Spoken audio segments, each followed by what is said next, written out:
கிறிஸ்துவில் பிரியமானவர்களே, கர்த்தரும் இரட்சகருமாய் இயேசு கிறிஸ்துவின் ஈடு இனியற்ற நாமத்தினாலே உங்கள் யாவருக்கும் என் அன்பின் வாழ்த்துக்களை தெரிவித்துள்ளேன். தேவன் அருளிய அப்பம் பிரேயர் மினிஸ்டர் மூலியமாக உங்களோடு சந்திப்பதில் மிகுந்த மகிழ்ச்சிகிறேன்.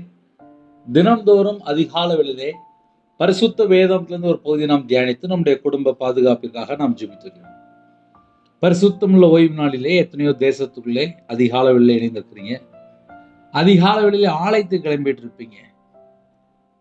இந்த நாளிலும் ஒரு வேத பகுதி நாம் தியானித்து நம்முடைய குடும்ப பாதுகாப்பிற்காக நாம் ஜெபிக்க போகிறோம்.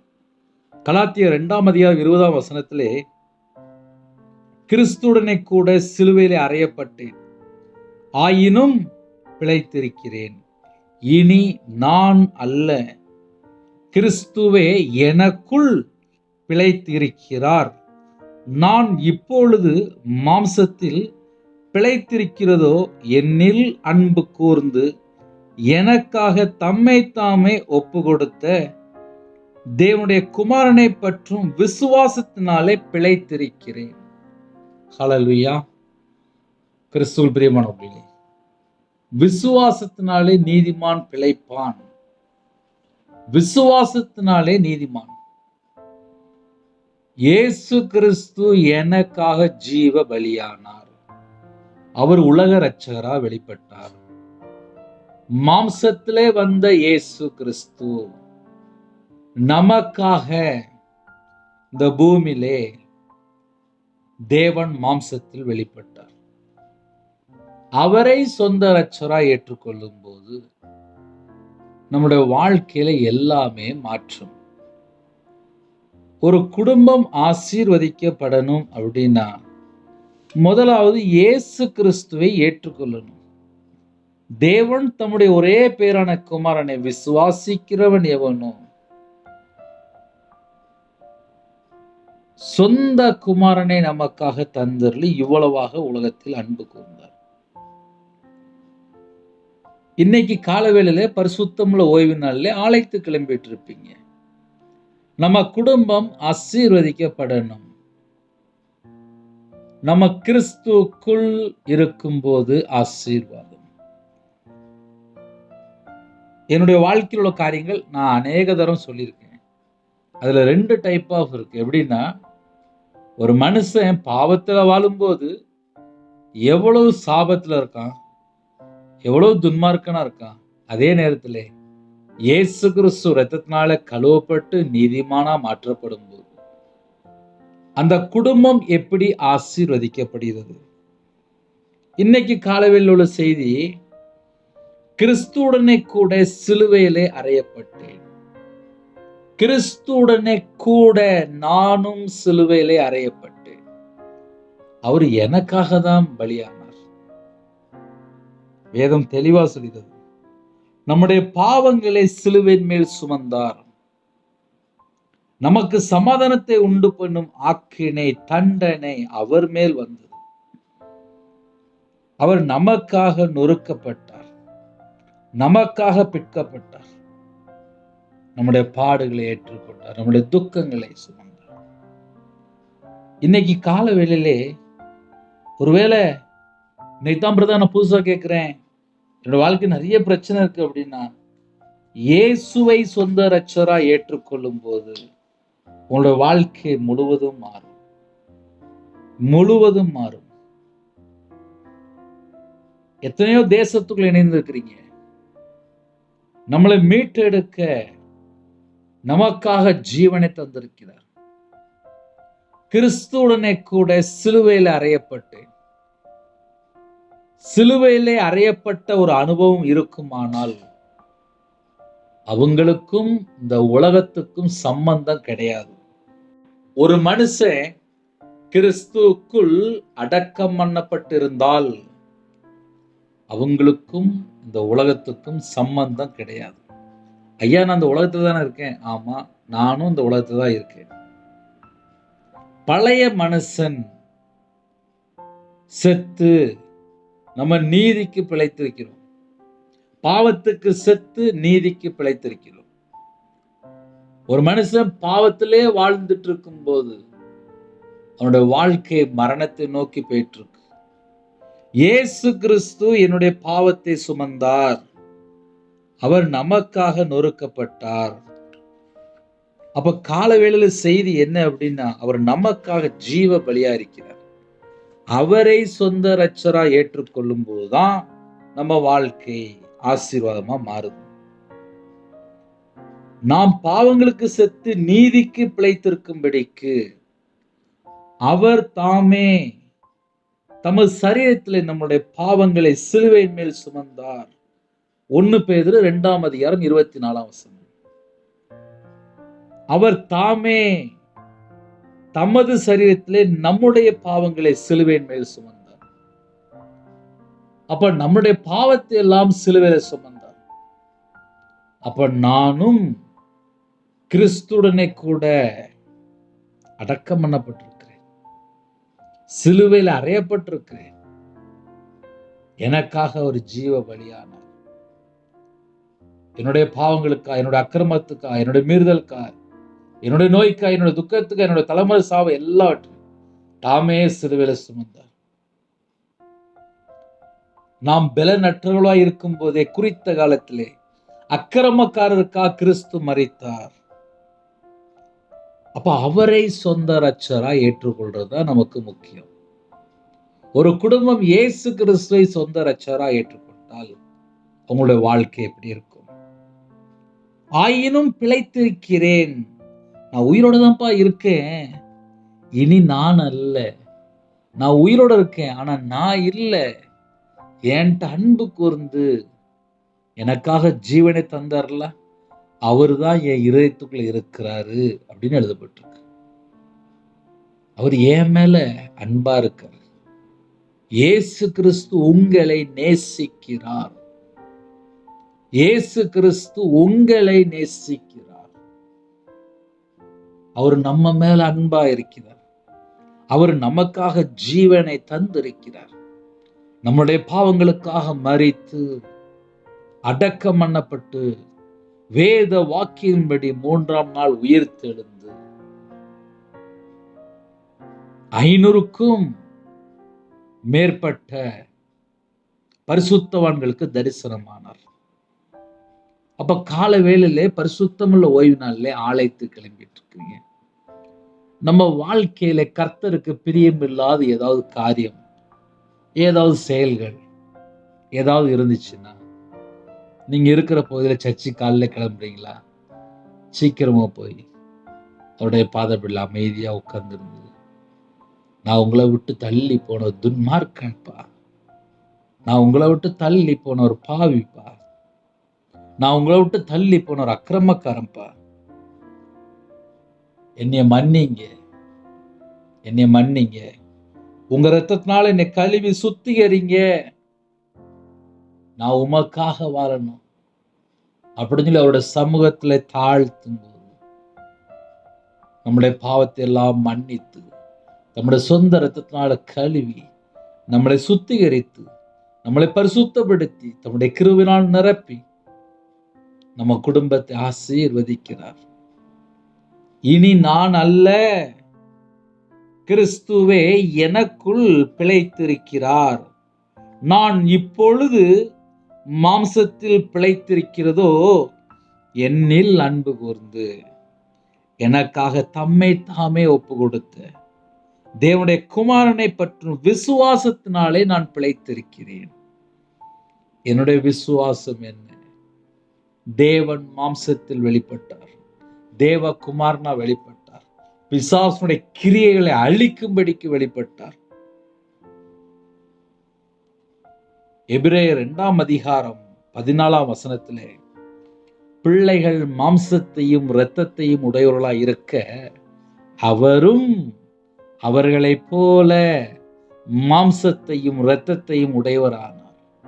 மரணத்துக்கு அதிகாரியாகிய பிசாசானவனை தமது மரணத்தினாலே அழிக்கும்படிக்கு ஜீவகாலமெல்லாம் மரண பயத்தினாலே அடிமைத்தனத்திற்குள்ளானவர்கள் யாவரையும் விடுதலை பண்ணும்படிக்கு அப்படியானார். அவர் மாம்சத்திலே வெளிப்பட்டார், மனுஷகுமாரனா வெளிப்பட்டார். நம்மை போல 33 ஆண்டுகள்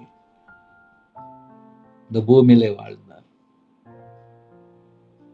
கர்த்தருடைய பிள்ளைகள் காலை வேளையிலே அழைத்து புறப்படுறீங்களா? சந்தோஷமா புறப்பட்டு போங்க. உங்க கூட கர்த்தர் வருவார்.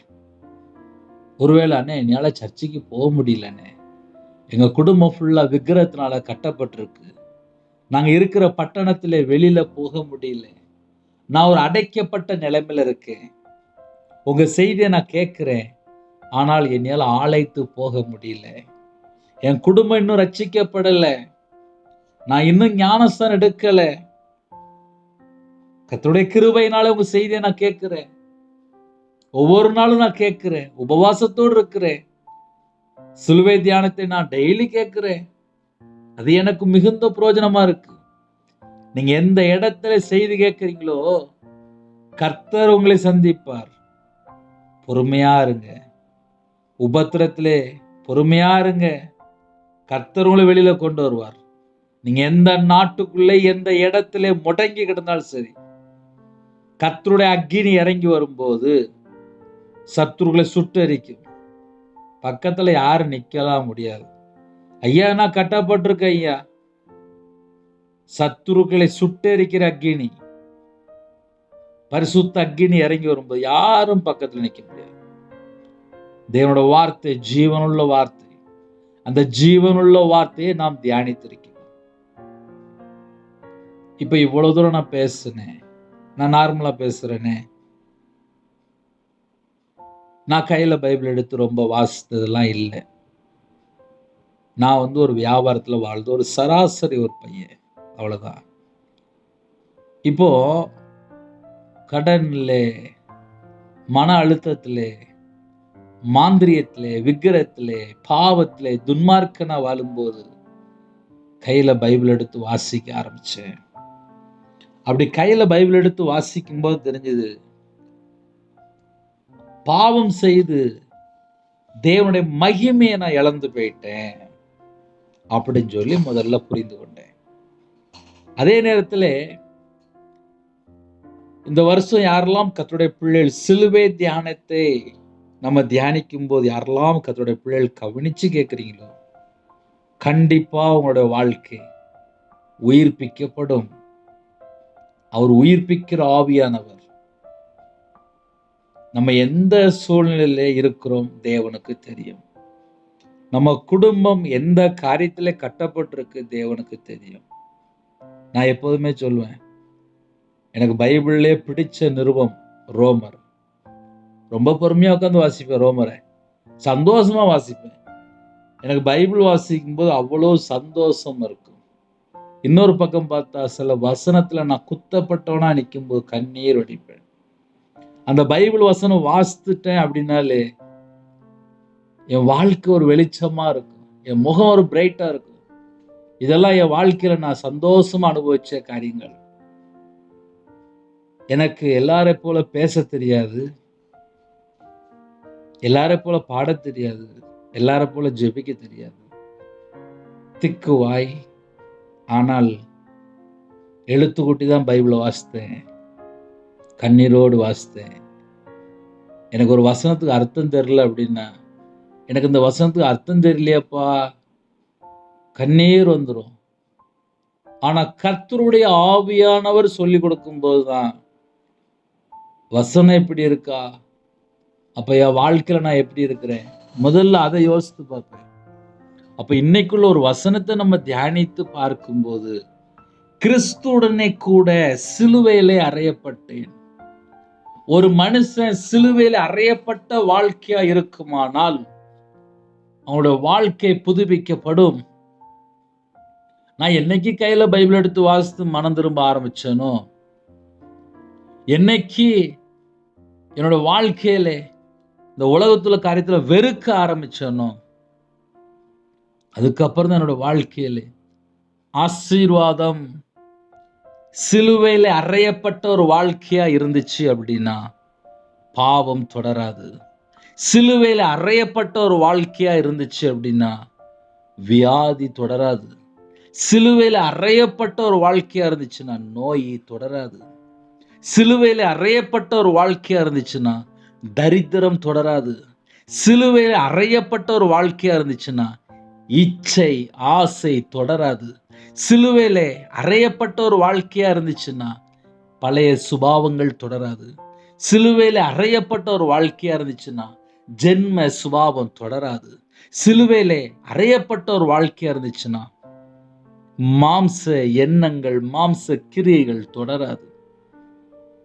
சிலுவையில அறையப்பட்ட ஒரு மனுஷனா இருந்தால் அந்த பழைய காரியங்கள், பழைய ஃப்ரெண்டு, பழைய மனுஷன், பழைய சுபாவங்கள், பழைய பாவ வாழ்க்கை தொடராது. அப்போ ஒரு மனுஷன் வசனத்தை தியானிக்கும் போது தேவ பலன் கிடைக்கிறது. சிலுவை குறித்து உபதேசம் கெட்டு போகிறவர்களுக்கு பைத்தியம். அவன் கெட்டு போறான், அவன் பைத்தியம். ஆனா ரட்சிக்கப்படுகிற நமக்கோ அதுதான் தேவ பலன். வசனத்தை நம்ம கேட்கும் போது எனக்காக தானப்பா நீங்க ஜீவ பலியானீங்க, எங்களுக்காக தானப்பா நீங்க நொறுக்கப்பட்டீங்க, நமக்கு சமாதானத்தை உண்டு பண்ணும் ஆக்கினை அவர் மேல வந்தது, நமக்கு சமாதானத்தை உண்டு பண்ணும் தண்டனை அவர் ஏற்றுக்கொண்டார். நம்ம இன்னைக்கு சமாதானமா இருக்கிறோம் அப்படின்னா நம்ம மேல விழுற ஒவ்வொரு அடியும் அவர் ஏற்றுக்கொண்டார். ஏசாயா 53 அதிகாரம் 4 அவர் தேவனால் அடிபட்டு வாதிக்கப்பட்டு சிறுமைப்பட்டவர் என்று எண்ணினோம். அவர் தேவனால் அடிபட்டு வாதிக்கப்பட்டு சிறுமைப்பட்டவர் என்று எண்ணினோம். அவர் நமக்காக அடிக்கப்பட்டார். அதனால சிலுவை தியானம் யாரெல்லாம் எந்த ஊர்ல இருக்கிறீங்களோ பக்கத்துல சர்ச் இருக்கா, கிளம்பி போயிருங்க, சந்தோஷமா போயிட்டு வாங்க. நான் சர்ச்சில் வேலை செஞ்சேன். அந்த நாட்கள் மிகவும் ஆசீர்வாதம். ஏன்னா மேய்ப்பன் பேசும்போது ரொம்ப பொறுமையா கேட்டுட்டு இருப்பேன். நானும் கையில பைபிள் எடுத்து வாசிப்பேன். மேய்ப்பன் என்ன சொல்றாங்க கேட்பேன். இன்னைக்கு கர்த்தருடைய வார்த்தை பேசுறதுக்கு கிருபை தந்திருக்காரு, ஜீவன் தந்திருக்காரு. தேவனுடைய வார்த்தையை பேசணும் அப்படின்னா எவ்வளவு கிருபை வேணும் யோசித்து பாருங்களேன். பாவத்தை மன்னிக்கிறாரு, அக்கிரமத்தை மன்னிக்கிறாரு, மீறுதலை மன்னிக்கிறாரு, தலைமுறை சாபத்தை நீக்கிறாரு, நோய் பலவீனம் எல்லாவற்றையும் தாமே சுமந்தார் என்று எழுதப்பட்டிருக்கு. அவருடைய தழும்புகளால் குணமானீர்கள். நம்ம குடும்பம் ஆசீர்வாதமா இருக்கணும் அப்படின்னா சிலுவையை பற்றிய உபதேசம் கெட்டு போயிற ஜனங்களுக்கு அது பைத்தியம். நம்ம ரட்சிக்கப்படுகிற ஜனங்கள் அது தேவ பலன். யாரெல்லாம் எனக்காக தானப்பா நீங்க ஜீவ பலியானீங்க, இயேசுவை சொந்த இரட்சகரை ஏற்றுக்கொண்டு மனம் திரும்பி பாவத்தை அறிக்கை செய்து விட்டு விடும்போது ரட்சிக்கப்படுகிற நமக்கு அது தேவ பலன். யாரெல்லாம் தேவ குமாரனை விசுவாசிக்கிறீர்களோ நமக்கு நித்திய ஜீவன். குமாரனை விசுவாசிக்கிறவன் கெட்டு போகாமல், குமாரனை விசுவாசிக்கிற எவனோ அவன் கெட்டு போகாமல் நித்திய ஜீவனை அடையும்படிக்கு. அப்ப நமக்கு முடிவு என்ன அப்படின்னா நித்திய ஜீவன். யோவான் 14 அதிகாரம் 2-3 ஆகிய வசனங்களில் அழகா எழுதப்பட்டு முக்கியமான வசனம். என் பிதாவின் வீட்டில் அநேக வாசஸ்தலங்கள் உண்டு, அநேக வாசஸ்தலங்கள் உண்டு. அப்படி இல்லாதிருந்தால் நான் உங்களுக்கு சொல்லி இருப்பேன். ஒரு ஸ்தலத்தை உங்களுக்காக ஆயத்தம் பண்ண போகிறேன். நான் போய் உங்களுக்காக ஸ்தலத்தை ஆயத்தம் பண்ணின பின்பு நான் இருக்கிற இடத்துல நீங்களும் இருக்கும்படிக்கு நான் மறுபடியும் வந்து உங்களை என்னிடத்தில் சேர்த்துக் கொள்வேன். அப்ப இன்னைக்கு உள்ள சிலுவை தியானம் என்ன அப்படின்னா, கிறிஸ்துவுடனே கூட சிலுவையில் அறையப்பட்ட ஜனங்களுக்கு, அவருடைய வருகைக்காக காத்திருக்கிற ஜனங்களுக்கு நமக்கு நித்திய ஜீவனும் உண்டு, நமக்கு அங்கு ஒரு ஸ்தலமும் உண்டு. அந்த ஸ்தலத்தை ஆயத்தப்படுத்த போயிருக்கிறார். என்னில் அன்பு கூர்ந்து எனக்காக தம்மைத்தாமே ஒப்பு கொடுத்த தேவனுடைய குமாரனை பற்றி விசுவாசத்தினாலே பிழைத்து இருக்கிறேன். அப்போ இன்னைக்கு காலவேளையிலே சிலுவை தியானம், உங்களுடைய ஆவிக்குரிய வாழ்க்கை உயிர்ப்பிக்கப்படணும். கிறிஸ்துவுடனே கூட சிலுவையில் அறையப்பட்ட ஒரு வாழ்க்கையா இருக்கு. அப்படின்னா என்ன பிரதர் அர்த்தம்? அப்படின்னா நம்ம வாழ்க்கையில பிசாசு தொடரக்கூடாது, சத்துரு தொடரக்கூடாது, பாவம் தொடரக்கூடாது, அக்கிரமம் தொடரக்கூடாது, தரித்திரம் தொடரக்கூடாது, பழைய சிந்தனை, பழைய பாவங்கள், பழைய காரியங்கள் தொடரக்கூடாது. இதுதான் அர்த்தம். கிறிஸ்துவுடனே கூட சிலுவையிலே அறையப்பட்டேன். அந்த ஒரு லைன் மறுபடியும் மறுபடியும் சொல்லி பாருங்க, தெரியும். கிறிஸ்துவுடனே கூட சிலுவையிலே அறையப்பட்டேன், கிறிஸ்துவுடனே கூட சிலுவையிலே அறையப்பட்டேன், கிறிஸ்துவுடனே கூட சிலுவையிலே அறையப்பட்டேன். அது ஒரு காரியம் எப்படி சொல்லுவாங்க அப்படின்னா, இந்த காக்கா இருக்குல்ல, காக்கா கரண்ட் கம்பியில நிற்கும், அதுல ஷாக் அடிச்சு செத்து போயிடும். ஏன்? இந்த காக்கா கரண்ட் கம்பியில காலை வச்சுட்டு செத்து போயிடும். ஒரு மனுஷன் கிறிஸ்துடனே கூட சிலுவையில் அறையப்பட்டால் அவங்களுடைய வாழ்க்கை புதுப்பிக்கப்படும். ஒரு சின்னோண்டு ஒரு காக்கா ஒரு கரண்ட் கம்பியில காலை வச்சதுக்கே செத்து போயிட்டு, நம்ம பரலோகத்தில் உள்ள தேவன் மாம்சத்தில் வெளிப்பட்டார், தேவகுமாரன் வெளிப்பட்டார். கிறிஸ்துவுடனே கூட சிலுவையில் அறையப்பட்ட ஒரு வாழ்க்கையா இருக்குமானால் அவனோட வாழ்க்கை ஃபுல்லா புதுப்பிக்கப்படும்.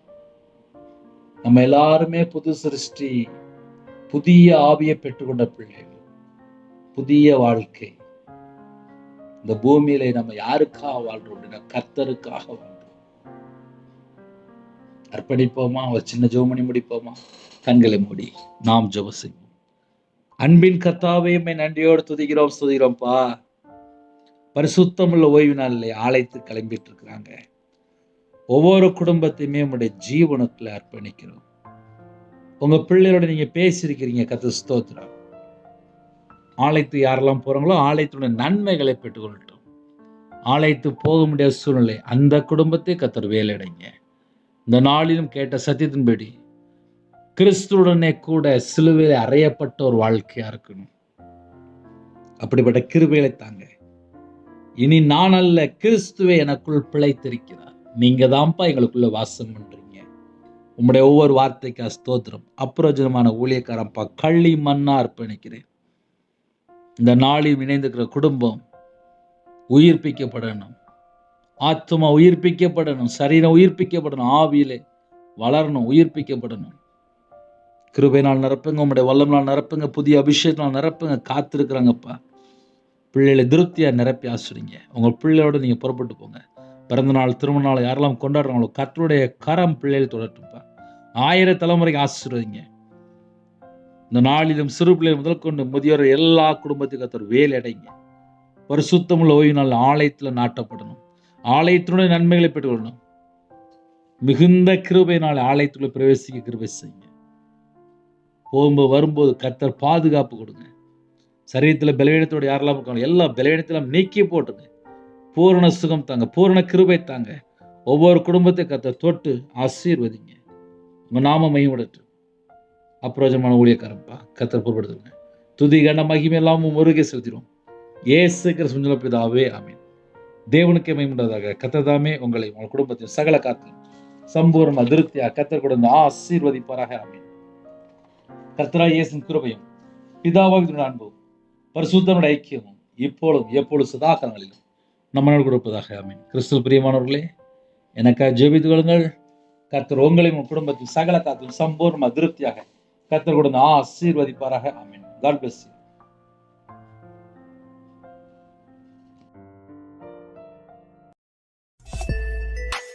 Thanks for watching. Please subscribe our channel. Click the like and share. Click the bell.